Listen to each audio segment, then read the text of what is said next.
Licenia Espinel y Washington Yepes comparten un diálogo con la invitada.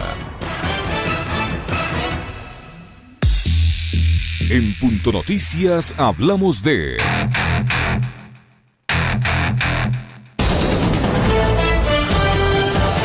Las cotizaciones del petróleo terminaron en alza este lunes 4 de mayo del 2020 por cuarta jornada consecutiva, tras la entrada en vigor de los recortes de la producción de los principales países exportadores de crudo. Así, en Nueva York, el barril del West Texas Intermediate, que sirve de referencia para Ecuador para entrega en junio, ganó 3,1% o 61 centavos, a $20,39. Sin embargo, los expertos señalan que como el precio internacional del barril de petróleo ha bajado a niveles considerables, menos de los $50 presupuestados para la proforma anual, surgen varias dudas alrededor de las ganancias que recibe el país en la coyuntura actual. Una de las más recurrentes es, ¿qué ocurre con el petróleo ecuatoriano en un entorno de baja de precios? ¿Cómo se manejan los contratos petroleros? ¿Cuánto recibe el Estado en momentos por cada barril de petróleo? ¿Cuánto reciben los contratistas privados? Sobre el tema hablaremos con la ingeniera Silvana Pastor, vicepresidenta de Gente Oil. Bienvenida.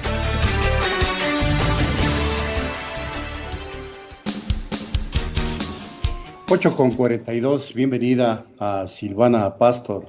El tema pasa por un montón de aristas de lo que acabamos de escuchar, inclusive en la introducción. Y estas aristas tienen que ver, uno, desde mi punto de vista, por la modalidad contractual que actualmente tiene el Estado con las empresas petroleras. Dos, la caída de la producción interna, es decir, por falta de políticas petroleras concretas, creativas. Y obviamente los costos de producción. Desde luego, son temas muy amplios que los englobe en una sola pregunta, pero le pido a usted su reacción. Bienvenida, ingeniera, ¿cómo está usted? Buenos días, muchas gracias Washington, Licenia, gracias por este espacio. A ver, uno de los temas que yo siempre he podido indicar en las intervenciones que he tenido es que se ha creado mitos sobre la contratación petrolera en el Ecuador. Hay una interpretación de que a precios del petróleo bajos, ¿no?, el Estado se vería perjudicado y las contratistas, al tener tarifas negociadas en su momento por sobre los $30-35, estarían siendo beneficiadas mientras que el Estado sería siendo perjudicado. Esto es alejado totalmente de la verdad. ¿Por qué? Porque los contratos petroleros que hoy por hoy tenemos, las contratistas, si bien sí negociaron una tarifa en su momento, que la llaman tarifa fija, tiene un esquema, un mecanismo, el contrato, en el cual hace que en función de la caída del precio del crudo, el Estado siempre va a llevarse el 75% en base al margen de soberanía mínimo que ellos retienen, y si de eso, de la retención que hacen, que normalmente es del 25%, más la cobertura de los costos de transporte, los costos asociados a los beneficios de las comunidades, retienen, si les alcanza el precio, le pagan a la contratista, y si no, no. ¿Qué quiere decir esto? Le doy un ejemplo práctico, que a precios de $20, ¿no es cierto?, de internacional, el Ecuador recibe $16, porque le castigan por la calidad de crudo. En $16 quiere decir que la contratista, una vez que el Estado retiene 25% y todos sus costos, hace que la contratista reciba un precio de una tarifa de $6. Quiere decir que el Estado se lleva $10, la contratista 6. A precios de 12, como estuvimos hace una semana, el Estado se lleva prácticamente los 10 y la contratista $2. Entonces, ese mecanismo que hace que el Estado siempre está protegido. ¿Y qué sucede? Que la contratista sigue con la obligación contractual de producir. Los costos de producción, dependiendo del campo, dependiendo del riesgo, de las inversiones que tiene, del tipo de crudo, de la técnica petrolera para extraer, oscilan entre $16 a $18 por barril más o menos. ¿Qué quiere decir esto? Que a la contratista le pagarían $2, $6, pero sigue asumiendo costos de producción. Y es un poco lo que tiene de beneficioso este contrato para el Estado. Es decir, el Estado no pone costos, no pone inversiones, la contratista extrae el crudo, entrega al Estado para que sea comercializado, pero el Estado sí recibe, dependiendo del precio del crudo, evidentemente, el 70-75% del pago de ese precio. Entonces, uno de los temas es que se ha mitificado y se creería que las compañías estaríamos por sobre el precio internacional. Como lo he dicho, no es así. Otro de los temas que se ha indicado es que esto generaría una deuda para el país, ¿no es cierto? Que como no nos están pagando la tarifa completa, es una deuda que el Estado tendría la obligación de pagar. Otro mito, eso es incorrecto. El contrato, ¿qué establece? Que se va acumulando, sí, la diferencia entre la tarifa negociada y lo que nos han pagado, lo que le llaman en el contrato la cláusula de acumulación. Se acumula, pero es un contingente no obligatorio de pago. Únicamente se pagará si es que el precio del crudo sobrepasa los niveles mínimos de pago de las tarifas. ¿A qué me refiero? Para que un contrato con una tarifa de 35, 37 dólares se le pague la tarifa completa, el precio de crudo tiene que estar en niveles de 56 dólares. Entonces, para empezar a recuperar este contingente, tendría que, de aquí al final del contrato, mantenerse el precio del crudo en promedios de 75 a 80 dólares. ¿Qué quiere decir esto? Que el Estado no tiene la obligación y si vence el contrato antes de que se recupere el crudo, esa deuda fenece y no es un valor que genera intereses. Entonces, este contrato le blinda al Estado justamente de situaciones como la que estamos viviendo en este momento. Eso es lo importante que debe conocer la audiencia, porque de lo contrario se habla abiertamente de las tarifas, pero no se entiende el mecanismo del contrato. Eso le puedo dar en relación al contrato. Ahora, Silvana, con esta coyuntura actual de precios, buenos días, de salud a Licenia, con esta situación actual de coyuntura de precios del barril de crudo por debajo de lo presupuestado en la proforma para el ejercicio fiscal del próximo año, es evidente que el Estado va a dejar de percibir lo que tenía planificado hacerlo. Y esa es un poco la excusa que están adoptando las autoridades actuales para justificar una serie de medidas económicas para afrontar la situación generada adicional por la situación sanitaria. ¿Cómo mira usted este desenvolvimiento del precio del crudo y cuánto más va esto a afectar a la economía nacional?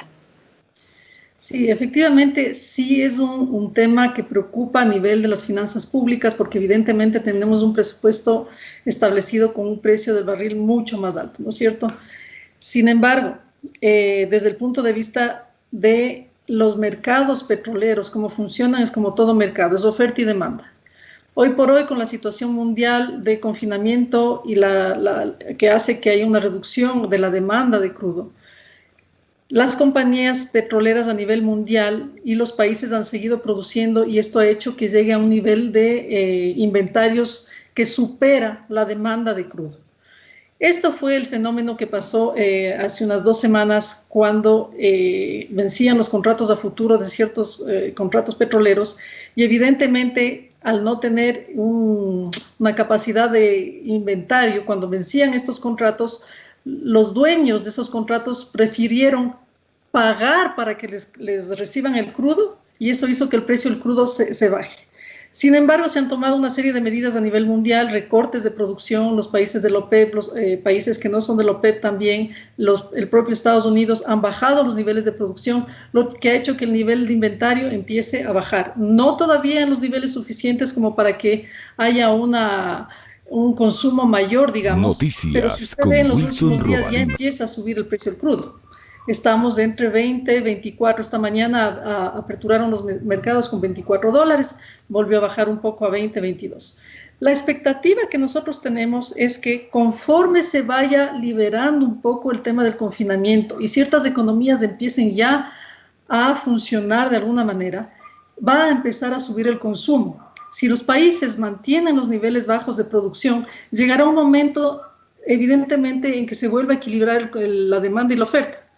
Aspiramos nosotros que para octubre, diciembre de este año los precios pudiesen recuperarse a niveles de 30, 35, lo cual sigue siendo bajo, pero lo importante aquí es esto: si el costo de producción del Estado oscila entre 16 y 18 y los costos de producción de las compañías de igual manera, a un precio de 30 ya tenemos un margen para al menos cubrir costos y un ingreso marginal que permita ir recuperando la falta de liquidez que hoy por hoy tienen las compañías y tiene el Estado.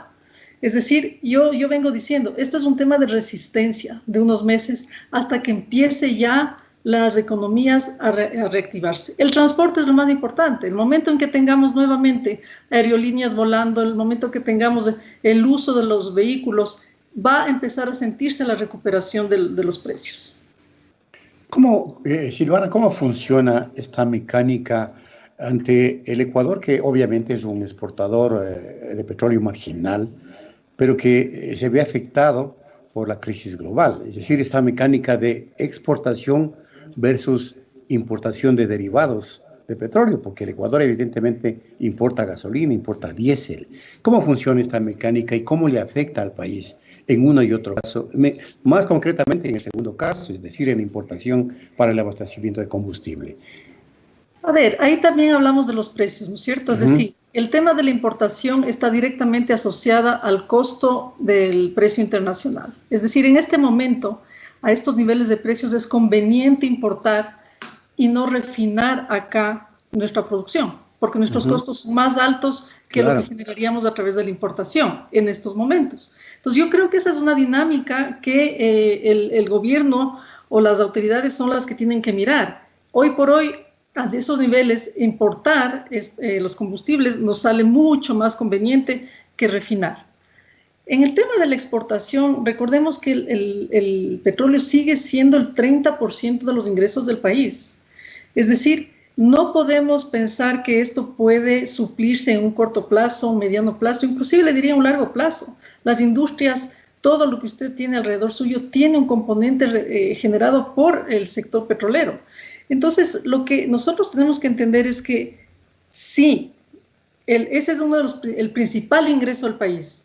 Tenemos que seguir en la línea de tener eficiencia en las negociaciones de las exportaciones, primero. Y segundo, uno de los temas que yo siempre digo es trabajar internamente en el tema de los costos de producción. Las eficiencias y las tecnologías que se están desarrollando a nivel mundial hace que haya una tendencia a optimizar costos de producción. De ahí la importancia siempre de traer empresas privadas también al Ecuador que puedan aportar con conocimiento, tecnología. Y este es uno de otro de los mitos que se genera, que solamente el sector público o la estatal pública podría manejar el tema petrolero.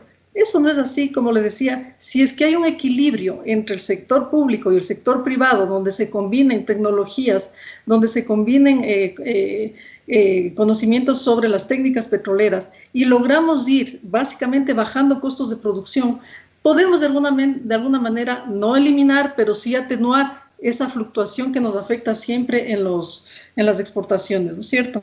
Entonces, hoy por hoy, ¿cuál es la composición? Hoy por hoy tenemos en promedio una producción, teníamos antes del inicio de la crisis, de 540,000 barriles diarios, de los cuales la parte privada aporta con 100,000, 108,000 barriles. Es decir, que la parte pública sigue siendo el mayor productor de crudo del país. La parte privada, a veces se tiende a pensar que se lleva la mayoría del crudo y no es así. Como ustedes ven, no llegamos ni al 20% de la producción total. Entonces, sí es importante trabajar en un equilibrio privado-público, conocimiento, reducción de costos, contratos flexibles, es decir, no nos quedemos solamente en un tipo de contrato, el contrato con tarifa.